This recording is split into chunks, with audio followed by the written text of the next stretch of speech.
I propose to really do it like we do it in Africa, where it's one conversation. So please jump in with questions. I will have some questions of my own, but maybe a few words of introduction about you. Yeah. Um, so just so everybody to know, you're born in Lubumbashi, in Congo, Democratic Republic of Congo. You moved to Belgium at a very young age, and you moved with your father, living away from your mother. Oh, we go that deep. Yeah, soon you're gonna lie down and I'm gonna lay. and just for everybody and for all this full disclosure, I'm also from Belgium, also a Congolese from Belgium, and the reason why I'm saying this is because I've known Baloji's beginning as a singer in the group Star Flamme, and I think which was a rap group of rap, and I think it's important because I think you're bringing into this film a lot of your personal history, but also your artistic history. Can you please let us know a little bit how that project came about? Wow. I think before going to this, I have a little frustration for tonight's screening is that before every screening, I like to ask the audience to accept that it's not going to be naturalistic type of movies. It has nothing to do with the documentary. So I ask you audience to accept magical realism on one side, and which is very important for me, and is based on this saying that we have in French that it goes like, sense of humor is the politeness of despair, and I think poetry can be the politeness of despair as well. So we have to accept this type of narrative, which is a little bit unconventional. And the second thing is to accept that it's a movie with 4 different characters, and depending on the audience that I'm talking with, some people are like, they come to see the story of Koffi going back to his country, and they think that they took away from the film they wanted to see. So I like to say that it's a choir film, that you follow 4 different characters, and it's important that they're making together the whole narrative. Even the street kid, which is not related to the family, is part of the narrative. So I like to say this, so I'm happy now I can say that part. And how important was it for you that the 4 stories happening at the same time and that we would jump from one to the other? I think it's important because if we tell the story of Koffi, we tell the story of the privilege, we tell the story of the winner. And it's important that we understand, basically in the movie after 15 minutes, we understand that the fact that Koffi get ostracized is not the biggest issue. There is something bigger than him, and he's on the privileged side. Because the real, I think the center character of this narrative is the mom. She's the one that goes into this narrative arc that she has one perspective and she ended up with another one. And I wanted to build everything around her because everybody is considered as a sorcerer except her till the moment where she loses her husband. She's also being seen as an outcast. So I thought it was important to have this whole structure around her. Absolutely. And talking about the imagery of that going between reality and, as you said, sorcery and an imaginary world, how did that come about for you? I mean, is that something that you want to do in your, yes, just... No, I'm kidding, yeah. I'm kidding. No, it's, so Baloji means a group of sorcerers. So it's extremely loaded as a name. It's like growing up in London and your name is devil or demon. So it's not easy. So it's always connected to the bad force, to the bad spirits, to the bad connection. And all my life has been treated like I was the bad one. So it's interesting to reverse the stigma and to talk about people that get ostracized, that get seen as outsiders, and to talk about them. But instead of doing a movie about somebody like me, I thought that our society creates for everything that is stranger to the general idea, they call them strange and outcast or sorcerer or witches. And so that's why the movie is doing a lot of parallel with the Disney culture. As you can see in every Disney, it's always witchcraft coming from a frustrated woman, because it says a lot about our culture. Because women are always seen as the one that give bad spirits to the kids to put them out of their destiny to become parents. Because Absolutely, excellent. When you talk about the role of the mother, I think I've read that for you, you have a lot of, your values in looking at the role of the woman in the society is absolutely important. Can you just say a few words about it, and especially when we contrast that with the African culture and putting that into that context?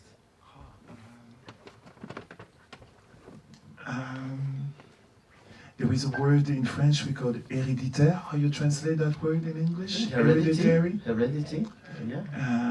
And I hate that word because it's an excuse that we use as men to just let us do whatever we want, complaining of our past. And I grew up without my parents. My dad took me to live in Belgium, so I didn't see my mom at the age of 3. And this doesn't mean that I can't be a parent. The excuse of saying you reproduce what your parents taught you, it's totally fake. It's something that we construct in our mind. So I wanted to touch that topic because there is a moment where Alice told him, you cannot how can you know to love when you never learn? How can you be a parent? And it's a question that is also questioning me. And I have my daughter in the first row here, and she feels embarrassed. And I think it's something there is a lot of parents, we don't learn how to be a parent, but you just have to be present. And it's a choice that we make. It has nothing to do with the blood, with the history, with the past, with the slave history, or that's why black people cheat, and all these things that we have in us that give us just good excuse to lie. It's kind of a, yes, I think we can. I'm sorry, can but applaud that. No, we're absolutely. going there. Very, very, very good. Black men don't cheat. They don't break. They don't break. We can agree on this. Now, if we look at the film in itself, what I notice is, because we talked about you being also a musician, the soundtrack, by the way, guys, it's absolutely fabulous. I'd really go and listen to it. No, seriously, it's absolutely fabulous. And I've noticed that in that soundtrack, every character has a group of songs dedicated to them. Can you give us a little bit of a reason why you've done it that way? And it came in 2021, where I was struggling to get the funding to make the film. So I decided to make a soundtrack of a movie that will never exist. So I tried, I'm gonna do like 3 songs for each character, but the more you dive into it, you question something which is very interesting. It's the point of view, and it's l'altérité. How you say this? testing, you know? No, you question the empathy. You question how the other one goes through experience. And I think in a society like now, everything is so polarized. You pro or you against. To get into the point of view of the other has an impact on you. So for me to write the album, writing the album of Koffi was something quite easy. Paco was quite easy because it's a little bit my youth. But working on the album from Chala changed me as a guy. Making an album in the point of view of a mom changed me as a human being, definitely. And so I wanted to translate that experience because there is nothing more interesting than to understand where women point of view are criticizing us, and it challenges us in the way we behave in this masculinist society. And I think the first step we should say as men is to say, yeah, right, I have privilege and I want to fight for it. And maybe if you lose it, you will feel more comfortable dealing with yourself and with others. So that was for me the moment I spent 2 years working on this album, and it changed me completely. Well, it's quite rare to see an album that comes before the film, so you kind of had to go into the characters. And you sing at the first, so you sing I, you don't sing, so that's... I'm a woman. Yeah, so that's quite remarkable. In terms of the journey of bringing this film to us now, you said it was a little bit challenging. Are you talking about, is it just from a funding point of view, or also from, because you said at the beginning you wanted to give a little bit of an explanation of how you do things and why? If you go to funding and you say there is a scene where a woman cries and it's like a fountain of tears, they look at you and they're like, yeah, right, boy. Go do your music somewhere else. That's basically what they did. I've been trying to do films since 2012. And it's only in 2019 that I decided to make my own short films. And the moment I started doing my short films, I went back to the commission. And my daughter, she's here, she can testify for this. The very last time I cried, she was, we were in the living room and I was crying like a baby. So we went back to the commission for the very last time and I was shaking. I was telling them, this is what I did. I pay for my short film with my own money. I invest because I want to make my film.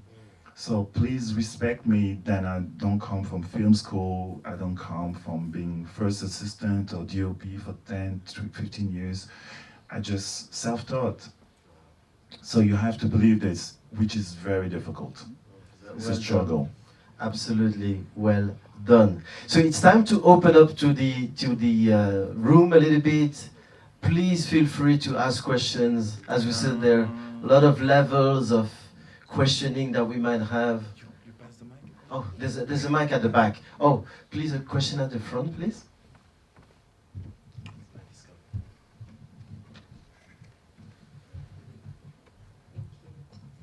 Thank you. I'm very excited to be here. I have a myriad of questions. I'm sure a lot of people do as well, so I'm going to try to contain it. First, I'll say I'm Congolese. We have a platform called Congolese and Fabulous. We've been following Baloji for, I don't know, past 15 years. So it's so exciting to see everything you've managed to do and the bits of even your music being seen in movie format. It's like a dream come true. I've been waiting for this to happen because you're so talented. So my question is, based on what you've spoken about, the different themes about womanhood and the struggles of an artist, etc., I want to lean on your transformation in even your appearance, because I've been quite looking at that. And I've been wondering, why is Baloji dressing more and more like a woman? Why does he have head wraps? Because you're on your your last album, you're wearing head wraps. I wear head wraps, I love them. Now you have varnish. So I want to know, what is the real tea in terms of that? Is it because you had to delve into looking at the woman, or as a mother, has some of that feminine energy sort of transpired? I don't know, just talk to me. What is happening with this look? I love it. Listen, there is so much way to answer to that question. First of all, I don't know if it's good. Anyway, I'm straight. I'm a cisgenre man. So that's the first, and I don't even like this word straight. Let's say heterosexual, and this is what I am. So I don't question my sexuality, and maybe that's the reason I feel so comfortable wearing a dress, which is, if you put it on a global scales, there is more men wearing dress on the global scales, there's men wearing pants on the global scales. So that's the side. And of course, when I work on the feminine albums, and I work on these albums, I wanted to portray all my characters. So of course, when I make an album about Chala, I wear a dress because that's the way she's presented. And it has no question about this. And what I think is frightening is that my movie gets banned in a lot of African countries, in Italia, in Argentina, because they think that we promote LGBTQ culture or we promote polyamorous. And I think this is the wrong fight. I'm not the enemy. This is how society is built like this. What I just want to do is to normalize that question. Everybody's sexual orientation should not be a subject matter. The fact that I'm wearing nails should be just a stylish decision. Just like somebody who wants to do mohawk or whatever hairstyle, it's a choice. It has nothing to do with the quality of a performance. So I receive more than, honestly, 500 insults on my social media. People just questioning like, are you gay? Why you do this? You insulting our moms. You dressing, why you wearing jelly? It's Nigerian. And I'm like, just relax. It's all good. We should just relax and just accept that we have to question our society. We have to, it's me being in the experience of writing an album in the point of view of a woman. It's just me understanding the situation in the society that a black woman always gonna be underneath a black man, no pun intended. And it's very interesting how our society is structured on this question. We have to stop this kind of construction. And that's what I'm trying to do now and for the rest of my life, honestly. Excellent. Thanks for the question and thanks for the answer. Please, any other questions? Keep them coming, please. Hi. Firstly, congratulations. Beautiful film, beautiful colors. There was just one detail I was curious about. The twins, they were different race. And I thought that was interesting. I don't know. It just exists. It just can happen, yeah. It just can exist. Actually, for me, that was a fantasy. And then I checked, I was like, well, maybe. And I checked, and it happened. Just the same way you can have albinose kids as a two black couple, but with a mixed couple, you can have one black or more blacker than the other one. It can happen. But it also has different layers of knowledge, of meaning, which I thought it was interesting in this couple. Do you want to elaborate on that? The layers of meanings? Yeah, so it's basically saying, because being mixed race, they keep telling you that you're 50% one race, 50% the other race. And I disagree with this. I think you're 100% one race and 100% the other race. And there's no fight between these two. You're 100. And my daughter is here, so every time she tells me, can I say the word nigger? A few years ago, she told me this. And I said, of course, you're a black girl. That's what you are. You're a nigger. So you can say, you have the right to say it. It has, and it's important because it's a very important question. So that's one of the layers possible.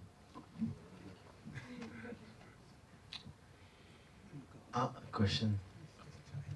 Question? Very nice. You just need time. Yeah, fantastic film. I really enjoyed that. You talked about how you'd gone to get funding, which obviously meant you'd written the screenplay and had the movie ready to go, right? and then you talked about how without the funding you weren't doing the movie, but you wrote the music for it, and how that was quite the experience for you and an emotional thing to have done. Did that make you go back and rewrite the screenplay? Did that impact what you'd originally written in terms of your story, or did that experience impact how you put that story on screen? It impacted the way we put it on screen, because it helped. So the albums help the actors. It also helped because I'm doing synesthesia, so it really association of sounds and color. So it also helped the art department. So within each character, you have a specific type of color. So for Bako, everything is pink. For Mama Mujira, everything is orange, terracotta type of color. For Chala, everything is green, connected to the malachite stone. Malachite? Yeah. And with Koffi, everything is connected to red, Bordeaux, Burgundy. So we work on this element and it helps us. And regarding the script, I think the script changed till the editing. Every day the script, it's how you call it? It's like it's art, but it's a living art. You know, it's moving. It's constantly moving because one actor gonna change something, one location gonna change something, the editing you're gonna change. So it's still progressing, and you have to. The role of a director, I think, is to contain the baby, to make sure that the river just keep flowing. I think. And no, that sounds right. You also obviously got the funding in the end, but was that a limiting factor? It's 1.2 million. With that, wow. And it's shot in 23 days, so we didn't get funding. That makes it even more amazing because there is quite a bit going on in there, and just as you said, the colors, the different stories and such. So, well done on that kind of budget. Thank you. I'll take the next one. The Congolese Papa. That's called. Hello. Hello. First, I'd like to congratulate you for the movie. Thank you. Okay, my next question is my question is gonna be like I'm a bit lost with the movie. Okay, understand. Did you make it in Kinshasa or in the countryside? Because when you arrive, you're going to see your dad. You spoke It's to not the. me. Oh, okay, let's say. Oh yeah, okay. Let's say when Koffi arrived, yeah, he went to see his dad. He talked to those guys on the road, yeah, or in Swahili. They were lost. They say, "What is he talking about, this guy?" So Swahili is part of like the Katanga, yeah, they speak Swahili. So those people spoke Lingala. That means they're in Kinshasa because they had the accent of Kinshasa. And after that, you went to the let's say the village, yeah. They were talking Lingala, proper Lingala like in Kinshasa. So after that, they are talking about mining. Mining is not in Kinshasa. After that, during the movie, they are talking Swahili. So I was a bit lost. Yeah? Are you in Kinshasa? Are you in Katanga? Because of the mining, yeah, it's not in Kinshasa. You understand what I mean? So I'd like to know, yeah, where was the movie? Kinshasa or in Katanga? No, but You see, you understand I was lost here in the movie. Yeah? no, it's you're not. To be honest with you, that's the problem we have as a society, is that we watch so much film and we behave like, like when we're watching football, we say, do this, you should go to the left, you should. So when we watch a movie, we always play anticipation. So we always want to think ahead of the narrative. And that's how, and I include myself, we all have that problem because we watch so much content. And when we don't have something that we can tangibly focus and be like, this is what happened. So basically, to answer your question, what I try to do is to create a phantasmagorical landscape. So we mix two cities, so I say it for the other people, Kinshasa and Lubumbashi are two cities apart for more than 3,000 kilometers. So it's basically Barcelona, Copenhagen, and we mix together. If I have to say in Americans, it's just like New York and LA combined in one.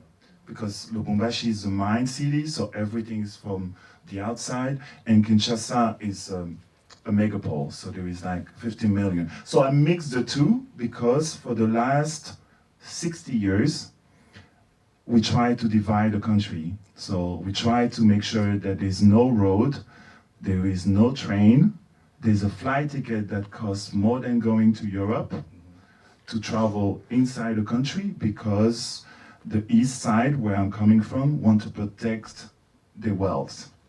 And it says a lot about society. So if we mix the two, it creates a new place. So you make it like 2 in 1. It's Yeah. one place. It's It's two a in one. new place. It doesn't exist. So there is any moment I say, oh, now we're in Kinshasa. Now it's one city. Okay. So we probably One we city, can follow one up city, if one you'd like. side We that's can speaking Ghana, or other side that's speaking Swahili, yeah? we can You understand? follow up It's on this. confusing. No But worries. anyway, Thank you very I much. like it. I like it. Just looking at your career, this is your first film, and it's been a lot of work. I mean, it's very intense. You said when you look at the positive feedback that you're getting, what pleases you the most? What is the most important for you? What is the most fulfilling? To not looking into the past. I think that's the most important thing. So I have a tattoo here that says travailler avec le sérieux d'un enfant qui s'amuse, working with the seriousness of a kids having fun. So I think I have more fun in my life now than I had 20 years ago. It's playful because that's the only mindset that you can handle all the issue, all the technical, all the human, racial problems that you have to face on the daily. It's probably between 50 to 60 problems a day.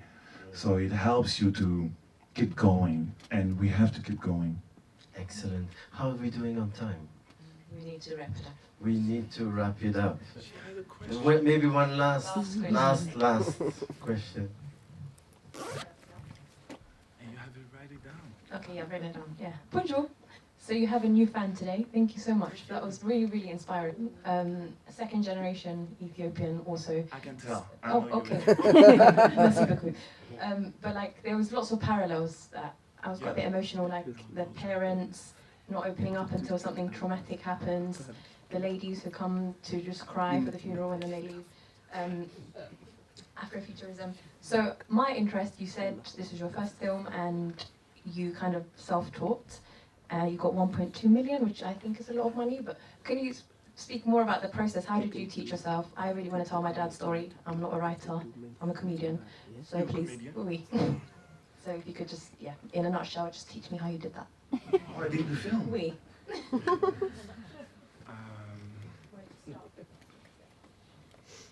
Wow. Can I have a minute? I don't know. I was living above a record store and a video club. Remember DVD, old school? Yeah. And they were laughing with me because I didn't know shit about film. So they gave me this Gus Van Sant movie called Jerry. And Jerry, the guy is in the desert and he's so boring. And he's walking in the desert for 20 minutes and I was watching forward. And then the guy the next day told me, why you didn't watch the movie? Like, you have to endure what your characters is enduring. And it stays in my mind since that day.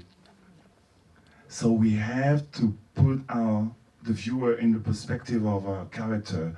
So I think as a writer, we have to think of the intention of our character. There is nothing more important than the intention of the character. So that's why I like to question the gaze. And most of the content we're watching nowadays are male gaze. Or women get objectified, like the camera become, how you say it in a polite way, a sex? Sexualized. Sorry? Voyeur, yeah? Yeah, I don't have the word in English, sorry. So we create that type of look, the way we show sexuality on screen. And this is part of the whole culture that we're putting together with the way we interact with content we're watching. So it's important that we change the gaze in the content. Fantastic. So I can only say, and I'm sure the audience joins me on this, this is your first film. Please keep them coming. Thank you. Thank you, everybody. Thank you, Alain. Thank you, Baloji. Ladies and gentlemen, Almas Art Foundation would like to invite you for some drinks and a little bite to eat in the bar area, networking, and maybe if anyone else had other questions for Baloji, you can do so then. Thank you very much for coming. Please follow us on Instagram if you haven't already, and please subscribe to our newsletter on our website and go and see all the amazing work that Almas Art Foundation is doing. We're not only in films, we produce lots of publications, we have exhibitions. We have one on at the moment at the Africa Center, Richard Kimati, till the 30th.